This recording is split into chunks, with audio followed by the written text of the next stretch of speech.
Coach Callie, and I came to remind you, your mind matters, your peace is power, and your story still being written. It is Coach Callie, Dr. Earl, and we are here with another The Crown is Heavy, but Answer the Call. And today we have a very special guest, Shoshanna. I am so excited, and I just want to do my due diligence, but I do know that you have a very special interview ahead of you, and I'm so excited because when I was looking into natural herbs, then you arrived. So just tell them a little bit more about your introduction and how did we get here. Yeah. Well, as you know, my name is Shoshanna. I definitely am one of your community herbalists, clinical herbalists, whatever you need. I'm here for that.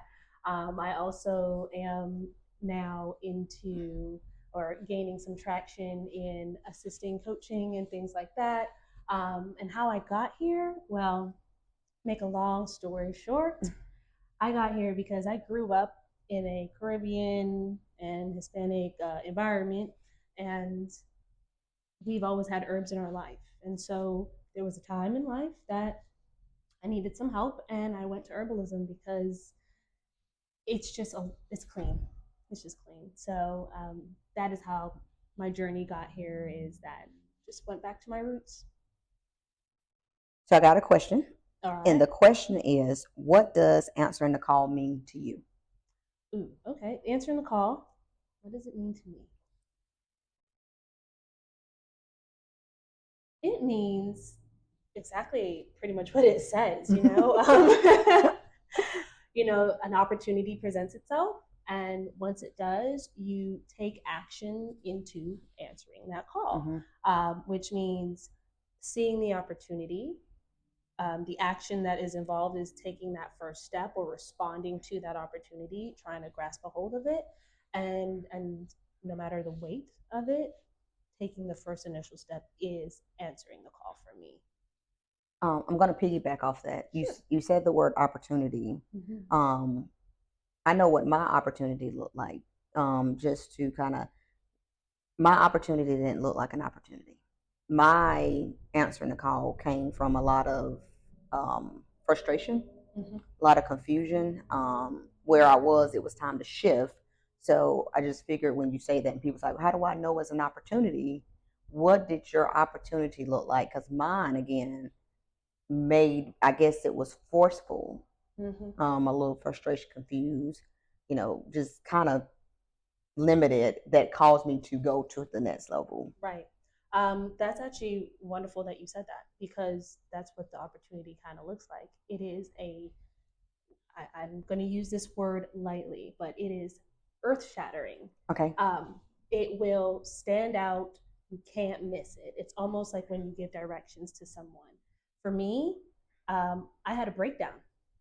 And in that breakdown, there was peace. That's odd. But that's how I knew this is an opportunity to reevaluate. Okay. Me answering that call was taking the initiative to sit down with myself. That was my action. So what does it look like for everyone? It's not going to look the same, but I can promise you it's not always going to look pretty, and you won't miss it. You'll see it. Yeah. I love that you said earth shadowing, because I do feel like you kind of break off things that are good, or not even just good. Maybe it just doesn't go to the next level with you. What are some things that kind of help you? So you had a breakdown. You knew it was peace. Getting up from that place, was it like a getting up, or was it a natural transition for you? It seemed natural because I felt like I had to do something. So I just did the first thing I thought. So that's where the natural aspect came in, but it wasn't natural. I actually, at the end of the day, I guess I'm leaning more to, I had to put in some work. Yeah, I did sit down for an hour, maybe, and was like, what am I going to do with my life? How is this? Why am I here? After asking that, that's where I was like, oh, now I know where I would like to go, which is not going to be here. Got it. And would you say where you ended up knowing where you would like to go, did that add up to your natural gift? Was it connected? Is it your natural gift or what you feel? I'm going to open up a big different world right now. So I did not realize that I've always been playing in my natural gift. Okay. This natural gift for knowing herbs, knowing how to heal others, and wanting to be a person of healing and help people through their stuff. For me, I did not recognize it as a natural gift. My natural gift is singing, voice. Okay. You know, and I knew that, but that's not what this turned out to be. So, how I found that was I had a vision. To be honest, I had a vision, and I got to see a glimpse of the end. Got it. That's it.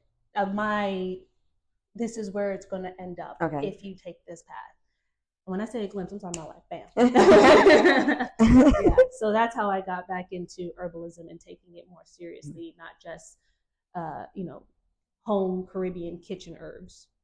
And just to clarify, those natural herbalist things is something you learned at a very early age with your family and everything. Yeah. I think that is very important because as I continue to interview people, or even when I'm sitting on the other end of asking, they want to know what's my purpose. And one of the things I naturally ask is like, one, what did you do when you were younger? What did people say? Oh, she's good at this, or he's good at that.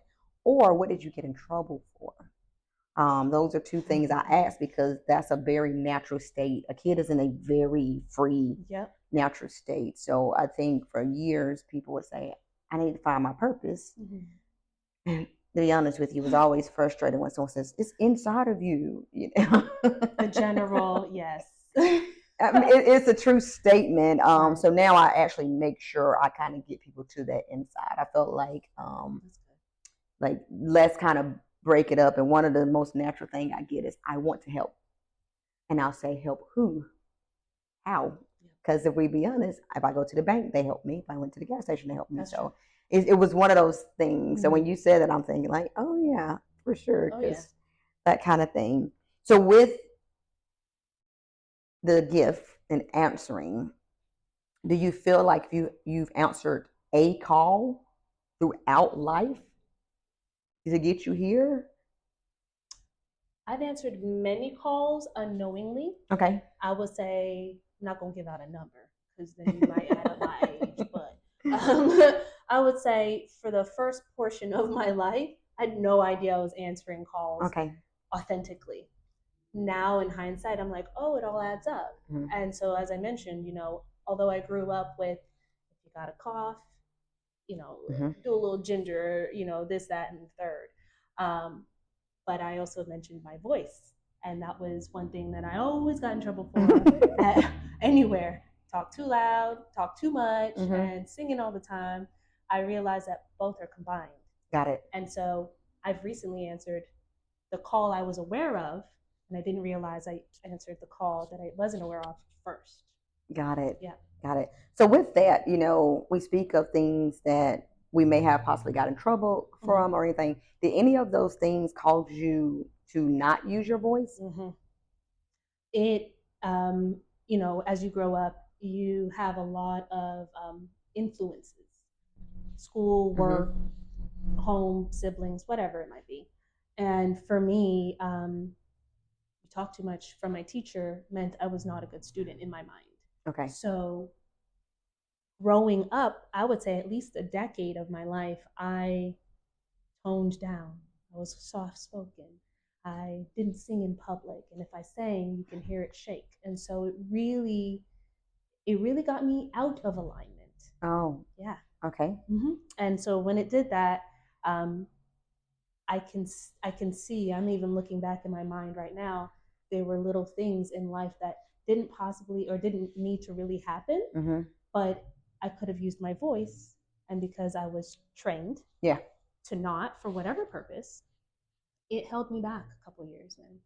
Yeah, it was, looking back, I'm not too happy about it, but now I know what it looks like and what not to do.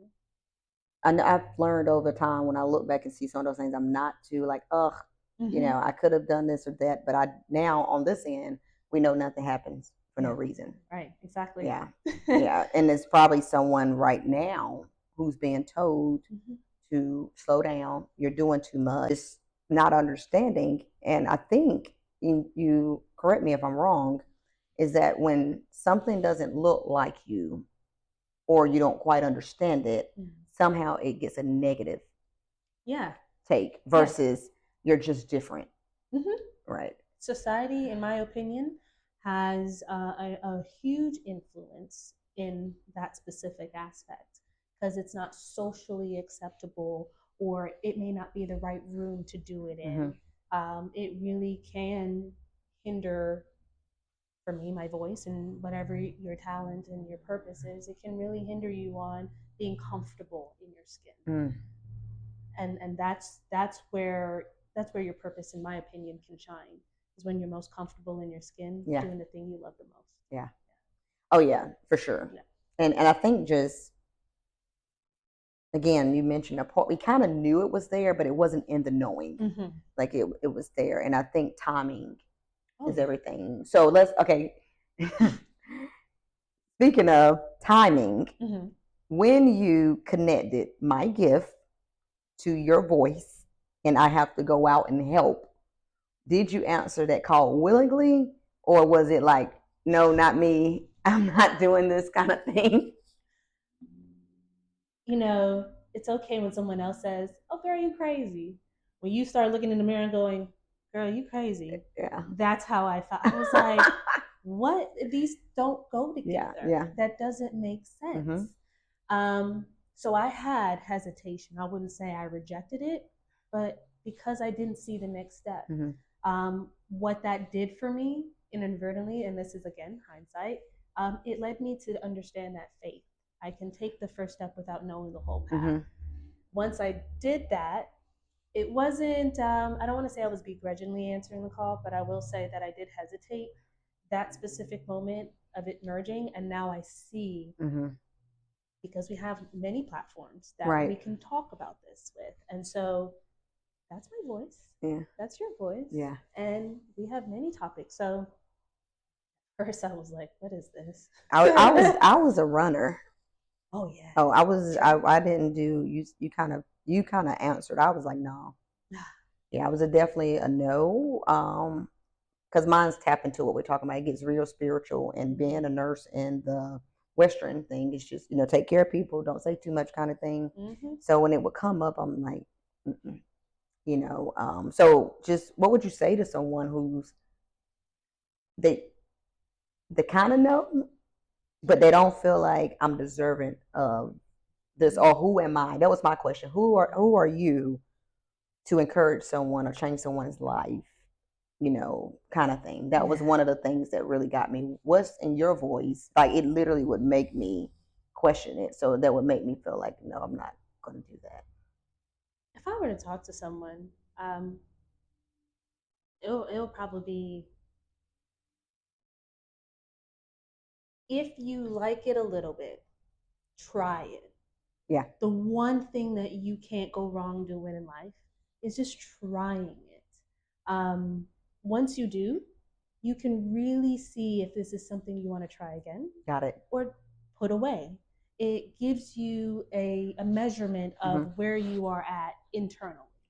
But there's one thing I will always say. You can't run from your purpose. It will keep calling you and calling you. And so just don't be afraid to try everything once. Even if it doesn't make sense, even if it seems silly or childish. For me, I don't like dancing in public. Now, watch me. Watch me. Yeah. So I would say just try what comes to your brain. And if you feel good doing it, just keep going. Let the rest resolve itself. So speaking of, we talked about someone who's not answering or considering, what would you say to the person who has already answered but has not completed the task? Because I do feel like you said we answer many calls, but I know sometimes on my journey, I would get weary. I've done that already. And then you have to do it again. And I think each time you do it a little different, but that's a very uncomfortable place to be in. So you've already said, okay, this is where I'm going. I'm in. We just haven't done the first move. Or you done the first move and you're stuck. and you feel like that move did nothing. Okay. It wasn't purposeful. Nothing is not purposeful. Yeah. We did already mention that, but if you want to do it again, do it again. And yes, you can do it a little bit different. It's just reframing. Sometimes your mindset and how you see it may not actually be what it is factually. So my advice in that would be, if you are unsure, do it again. Yeah. Until you are sure. Do it 100 different ways. The only thing you can do is know at the end of that experience if it's for you or not for you. If you feel somewhat comfortable, fully comfortable, and it goes with your intuition. Really try to lean into yourself and listen to your intuition, because it is your navigation system, and it absolutely will give you a little guidance on which way you can lean. It's just like in balance. We all have a sixth sense, that equilibrium. That is what we're essentially saying for our purpose. Hey, I've answered the call, I've taken the first step, didn't really go the way I thought, or it didn't seem like enough. We'll do it again. And if you want to do it differently, you can do that. That allows you autonomy. Yeah, I agree. That allows you autonomy. And I feel that most people who have a sense of autonomy or gets a little taste of it, they feel more comfortable in their skin. Right. And they're willing to try something else or do the same thing again until it works. So yeah, I see that. I just know that I'm trying to think of all the little things that I struggle with, or what was a little hiccup, or trying to figure out that, because I do know that now when I look at someone in their gift, or I look at someone doing something similar to what like my gift is close to, I now have I realize that I understand hard work goes into that. It's not something they done overnight.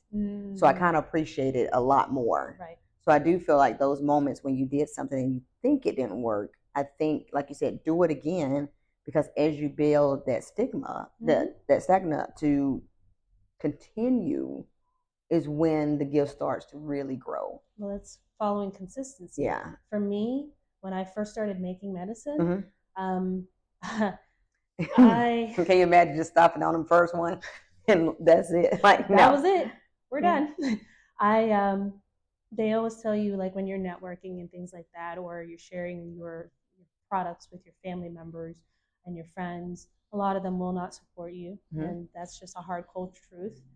It's wonderful if you do have supportive people. It's not to say they're not supportive. It's just everybody does new things, and it's new for them. They're just the same.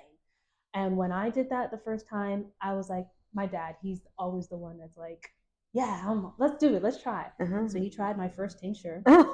That man loved it though. Did and it? I was like, he's my dad. So I gave it to a friend. She loved it. Okay, cool. So I felt like it did something. Then I started networking and talking about it, and no one else responded. And everybody else was just kind of like, oh, okay, good for you. Yeah. And it felt like a little bit of a defeat. Yeah. To push through something like that, at least for me, I was just like, I think I have the wrong crowd. But it took someone else who already walked my path, and I watched them. I think it was on TikTok or YouTube, and they were selling their whatever. I don't even remember what the product was. Got it. And they said, oh, it didn't start moving until the first couple years had passed. I had tried friends, I had tried family, I tried this, and no one would listen, and no one would follow through, until one random person finally followed through, and boom. Boom. So the consistency is important. Yeah. I saw a post the other day. It was like, consistency is key, but it'll darn near kill you. Share it with the world, please. I was like, now that is a factual. That is very factual. And consistency is great, but that is work. I've just learned, I like to share my journey. I've just learned that I am the kind of person who needs to see certain progress to feel like I'm doing something important. Okay. So I've made my own measurements of like a key point indexes and things like that, to go, okay, well, today I did this and I did that, and that's going to cause a ripple effect for this path. As long as I can understand that, then I feel like, okay, it wasn't for nothing. Got it. Yeah. And it's funny because I've done things or created programs months ago, and then it comes back around.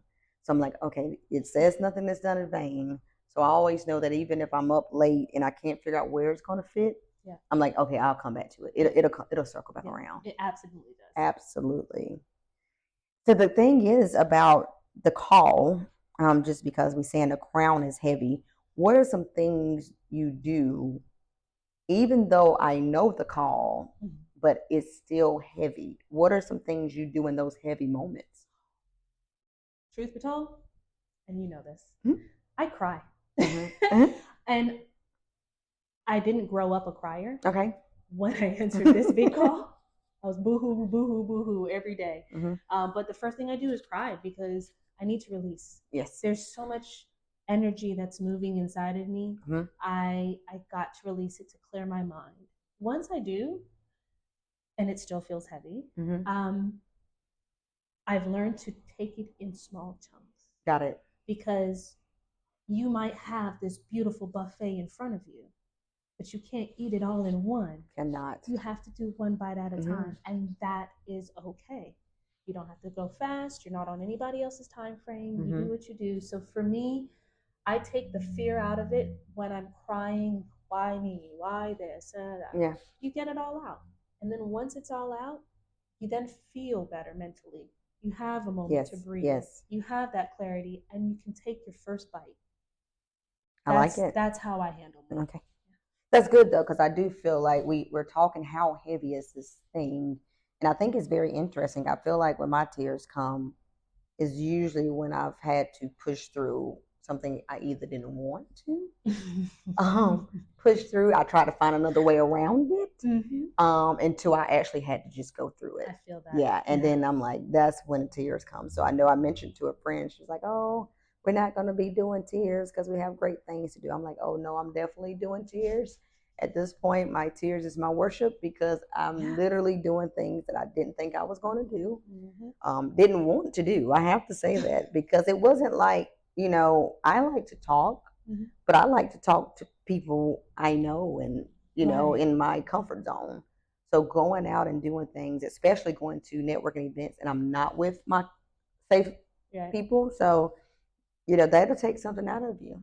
Not in a bad way, but it really, you grow in those moments, but they are very awkward. You got to get comfortable being uncomfortable. Yes. You got to get comfortable being uncomfortable. There's no way, failure is going to happen. You can say that again. Failure should not be a scary thing. Failure is a learning opportunity. It just allows you to course correct. Yeah. And that's what I tell myself. The quicker it fails, the quicker I get to my yeses, right? The more I just get it out the way, just go ahead and do it. My mentor had told me, we did a retreat earlier this year at the very beginning, and it was so beautiful. And she said, all right, y'all, I might have some tears. I said, well, you can't share my tissues. I hold a whole box because I'm going to cry. And at the end, she was just like, oh, we still have a box left. You good? You sure?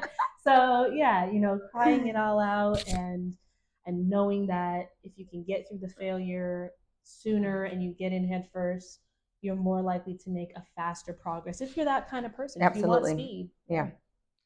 Question, you mentioned mentor. How imperative is a mentor in the process of answering this call? I'm a huge discernment person. Okay. So if you feel that you have somebody in your corner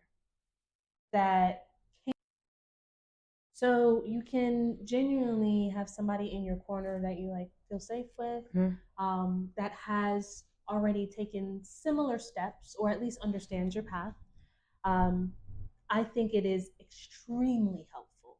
Yes. Because having a rock to go to, or when you're lost, for me, I didn't know anything about networking. Yeah. Now I can't be quiet in them rooms. And it's because my mentor, she's an extroverted person, and she has always helped. If you don't have a mentor or you don't know where to go to find, your pastor's fine. If you got a pastor, a close friend who's knowledgeable, a grandparent or an aunt, all of those can be mentor likes for you. Your therapist can be the same version. It's someone who knows what path you're trying to take to help guide you. Yeah. And I think that's very important because a lot of people feel like they don't have people around them that can be a mentor. So one of the things I was always told is find someone that looks like where you want to go, doing what you're doing. And now that we have social media, I mean, you can really look people up, and if they're in coaching or doing those things that, you can actually get a lot of information in without buying something. And then when you feel like that discernment says yes, then you can probably purchase their program or get into something like that. But I know starting out, it can be a little scary for some people to. Oh yeah. Yeah. Oh, yeah. I know that this is very recent for me. I've been listening to a lot of Mel Robbins podcasts and Layla Hermosi. I hope I'm saying her name right. And some other people who do life coaching. Yeah. And it's because I want to see how they got there. Yeah, absolutely. And that gives me my big chapters, A, B, and C. So how I define my little chapters is just trial and error. After that, I hope to one day meet these people. I know, right? Yeah. Asking these same questions. So I'm excited about this. What's something, let me think of. Give me 3 words to summarize where you are right now. It pops up every time. Transformation or transformational is the very first one. Yeah. I'm just beyond knee deep into it, and I love it, love it, love it. It's scary, but I love it. Yeah. The second word I would say is courageous. Because I'm saying yes to almost everything. And I'm like, this is kind of weird. Let's try it. And then the third word I would use for the environment I'm in, that where I am internally, a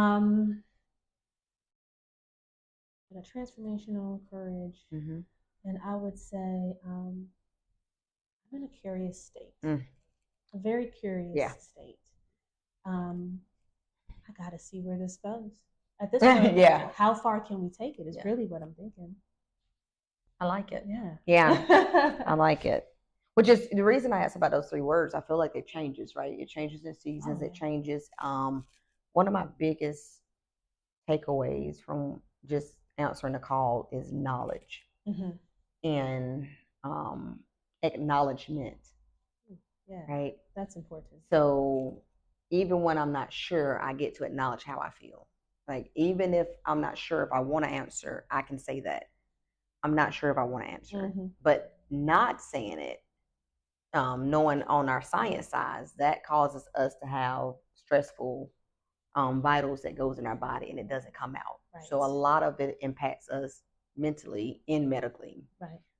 So I do say, I ask a lot of detailed questions in coaching, and I know it gets frustrating because it used to be frustrating to me. Gotcha. Right. When you don't know the purpose and someone's asking you. And and you like, I don't know. Yeah. But now I see, because they do know. Yes. We just got to ask the right questions to do it. So once they acknowledge it, and then we add the knowledge, is like, that's where the confidence come in. Oh yeah. Yeah. Oh yeah. It's definitely a step by step. If people, even yourself, didn't ask me specific questions, my brain wouldn't go there. Yeah. And so having that presented, I used to do like call center work, and sometimes when you're selling, you have to ask questions that lead to other questions to gain a result. I hated discovery questions. I don't, no offense, customers, I did not want to know you, but I felt like, I'm being invasive. Yeah. And then I eventually, I don't know how, please don't ask, I eventually just got over it and just started blatantly asking, do you have a dog? How does that look? Oh, that's cute. What school does it go to? Or whatever the case may be. Yeah. And I got comfortable. So again, being comfortable, being uncomfortable. Yeah. Yeah. Well, we ask a lot of personal questions in nursing, so I got over there quick. And the students be like, how did I say, trust me? It'll be like, just go in. Yep. Yeah. It just eventually, I said, if we ask people about how many times they went to the restroom, or how many bowel movements. We should be able to ask them anything at this That's point. true. At this point. That's true.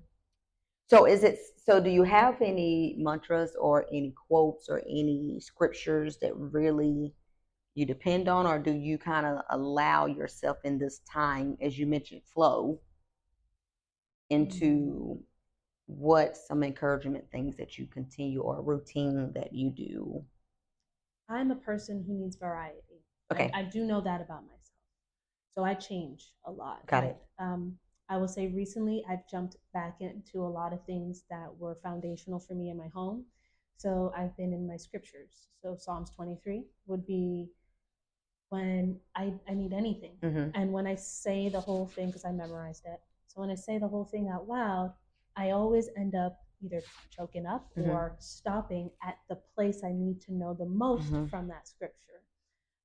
If scripture doesn't work for you, my other, I guess, mantra would be, I think, therefore I am. That one has been with me since childhood. Like I learned that in school. And it's imperative that I remember what I think in my mind is what I will have in my life. Yes. It will come out. How I feel, how I think will manifest out. So it's important I stay on top of my thoughts. Absolutely. Yeah. So those are my two. Yeah. That's good. Yeah. Mine's changed too. I'm a variety person. I used to love routine. I was military, dress right, dress everything. As I meditate and journal, I needed those routinely to get up, to understand what I was doing, to understand during the consistency of those things. And you get to a place, I think, where you get into that transformation. You start to evolve, and those things, those journaling or meditation doesn't hit the same. That's right. Right. It don't just, and you feel like something's wrong because this used to work. Right. Like, what is going on? This was the key. And I'm glad to know I've been through enough now to know that that's not something, and it does come back around. It does. But those are some things that if you're already journaling, you're already meditating, and you realize that those things are not quite giving you what it used to give, try to come out of routine. Yeah. Right. Like you can do an hour here, or maybe just 20 minutes here, or on your lunch break. Try to come out of the routine, because our body and our mind knows how to pick things up. Oh yeah. Right. And it doesn't come as authentic. Right. Right. And I don't know. You're fighting against your own. This word that I don't use often is optimistic. So I say this because I think it was around 2021. I kept seeing angel numbers. And every time I would see it, they would say, you got to be optimistic. You got to be optimistic. And I wasn't an optimist person. I am a dress, right, dress. We do this, you do that, left, right, science, up and down. That's it. It's black or white. Black or white. So optimistic kind of leaves you in this little space of where hope and faith hang out. It's kind of in that area, which is funny because if you would ask me if I had those things, I would have said yes. But I didn't understand the free will to be optimistic. And that was more challenging to me. Like, I can do organization, I can plan, I can do PowerPoints, I can do all that. It's when you say be optimistic. What is that? Yeah. Yeah. What does that look like? What does that look like? It's like saying you go into an art gallery and you know the pieces that you're going to see, the sculptures, and you get to the abstract section and you're like, what is this? Yeah. It's whatever thing. I had to be broken growing up, even though I was not military.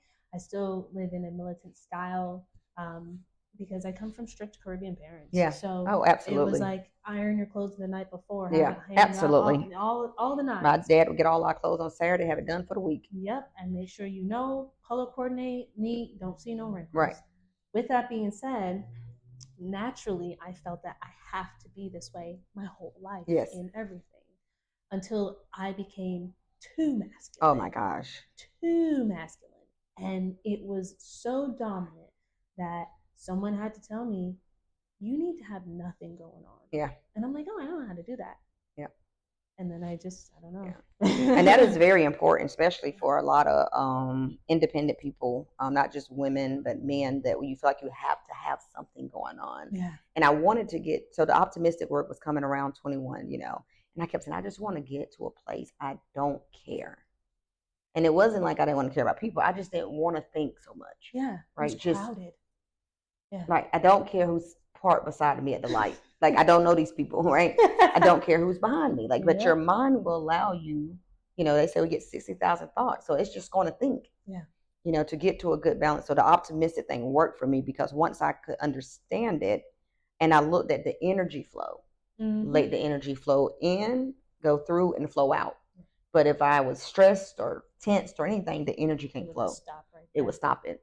So now when I think of optimistic, I think of, oh, are you tense? That's what's in for me? Yeah, that's a good correlation. Yeah. Right there. So I'm like, okay, it got to flow now. So you got to relax. For me, it's get spacey in the mind. Yeah. When I hear optimism, I go, become mindless. Yeah. And allow everything to just float around you, and whatever I'm naturally drawn to, just go. Yeah. Yeah. That's which is funny because that's how I do. I'm literally like like la la la, like just okay, let it flow. Because otherwise I'm tense and I'm doing these things kind of thing. So yeah. You ever have a shortness of breath, or like you feel like you have shorter breaths? That's my key. And again, back to the voice, like in circling around. That's how I know my indication is I've got too much going on right now. Oh yeah. So I end up I do it. My son taught me this. He just jumps on the bed backward and goes, I need to flop. And he just flops on the bed. And so I do that. That's why kids are wonderful. They teach you a lot of stuff. I know. They teach you a lot of stuff. They got all the answers. Yes, they do. So as we move forward in our year, going into Christmas next month, then 2026, and it's nice to not really overthink that, right? Yeah. And you just said it, and I was like, oh yeah. Yeah, it is coming, right? Yeah. So with the Crown is Heavy and Answer the Call, I know that we both discussed how this role, and now when I first did the Crown is Heavy Answer the Call, I was thinking like a call, like the call, like as one, right? Yep. And then I thought about it. A patient of mine, she's like, well, how many times do I need to answer the call? I said, well, how many times do you use your phone? And I said, because it's a forever call. Yeah. So when I said that, I was like, oh, I would love to do different seasons of you answering the call. That's beautiful. Right. So as we are here in our fall, getting into winter, what does that call look like in the spring? Well, I'm very actually happy you asked about that. Yeah. It looks beautiful for me.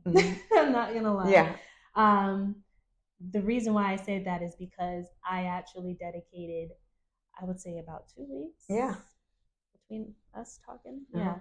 I took that time to really reset and imagine where I wanted things to go. When I did that, I see a lot of growth. Yes. A lot of traction. I see me using my voice more, which is going to push 2026 to where I need it to be. Okay. So I have a lot of growth in my near future that I'm projecting, and a lot of collaborations. Yeah. I do see me collaborating with people who, I don't want to say walk my path, but those answering those calls. Yeah. They're in their gift. Yeah. And your gift connects. Yeah. I'm not sure if that sound off. Like, is our mic strong enough for that? I think it is. We can redo that piece. Let's just repeat that just in case it didn't. Just in case. Right. I agree. So 2026 for you, definitely beautiful. Definitely. And you're going to collaborate a lot with those who. Yeah. My goal is to, with those who decide to collaborate with me and I decide to collaborate with them, my goal is to make sure that we both end up a level higher. Got it. So if it's not going to serve them, I don't want to lead them on as, hey, you're just here to serve me. This has to be an equal exchange. I want them to be left off better. They have something that they can refer to back with me. They can refer to it, send it out, whatever they want to do. And I want to be able to know that I've done something to help them and they've done something to help me. So I just want an overall even exchange where we all can just level up and push each other and grow. Yeah. We don't have to remain a community if you don't want to, but we do want to make sure you're making the right steps to the next part of your purpose. And so on that topic, before we close out, what do you say to someone who says it's enough motivational speakers, it's enough coaches, it's enough, like like, what do you, because, some people say that, like, well, they're doing it. Why should I, You're you. No one's going to be you. No one's going to do it like you do. Right. I had to talk myself off of that ledge many times. Mm-hmm. There's so many herbalists out there. There's so many people who make medicine. There's so many people who have TikToks and who have podcasts. Mm-hmm. And guess what? I'm going to be one of them, and I'm going to be unique, and I'm going to do it the same way, and they're not going to do it like me. Right. I was born human, just like the rest of the humans, but I'm still me, a separate human and an individual. So that's what I'm going to say. I love it. Yeah. I love it. I was there too. It did hit me a little bit about, and I thought about, well, how many nurses I know, right? But everyone is important, right? We just and think about. I asked the lady. I said, if me and you went to this high school, and you and I both were motivation speakers, how many more will we need to cover the high school? And that's just one high school. That's just one, right? Think about how. Yeah. So when I looked at her and she looked at me, and I'm like. Sometimes we got to make those big things small to digest. And sometimes when we think of something small, we need to blow it up. Yeah. I call it the invert mental method. Yeah. Don't ask me why I call it that. Just that's what I call it. Yeah. You got to make it, I think reframing, I think Kiki Palmer was the one who said this one time. Sometimes you just got to reframe mentally. Absolutely. And see it from a different perspective. It can really catalyze you into, your next step. One of the biggest things I learned is I was responsible for the way my life looked. You were. When you look around, like for you guys who have children or you married or whatever you're going through, going to school, when you look to the left and to the right of you, in your home, your car, you are the source to that. I know a lot of times you would say, well, this person did this person, not saying they don't add to it. But I really was like, I don't like the way my life looks. Yeah. Not me, because that's how sometimes it's just me and I'm doing great. I didn't like what you were seeing, what I was seeing, and I knew it was my responsibility to change all of it. It absolutely is. Yeah, and so I think sometimes if you're living right now and you blame the environment, or you blame your partner, or you blame the children, it's going to be heavy. And it's going to require you to do some things. But if you want your life that you see here to become the reality, you got to answer the call. You do. And don't worry about the weight. The weight is, it's there to just remind you that the pressure builds diamonds. Yeah. You are meant to come out a diamond. Yeah. And that pressure is there because it's urgent for you to respond. Just like if your boss called you, well, I'm not going to ask if they answer. Someone knows. I don't know. I've seen enough TikToks. Right. They got the microwave. Yeah. Yes, but I agree. It is your response. Your life is your responsibility. Period. Yeah. That's it. Well, I truly appreciate you doing this, and then we'll see what 2026 spring looks like. Oh, yeah. It's going to look beautiful, and it's going to look beautiful for you guys, too. Thank y'all for tuning in. If you got any questions, if they wanted more information from you, how do they find you? Oh, go to nirvanasperpetualoasis.com. It's my website. You can email me directly. We have blogs, we have videos, and we also have herbal medicine if you'd like. And I'll make sure to tag it below, too. Thank you. Right. It was a pleasure. Thank you. I am Coach Callie, and I came to remind you, your mind matters, your peace is power, and your story still being written.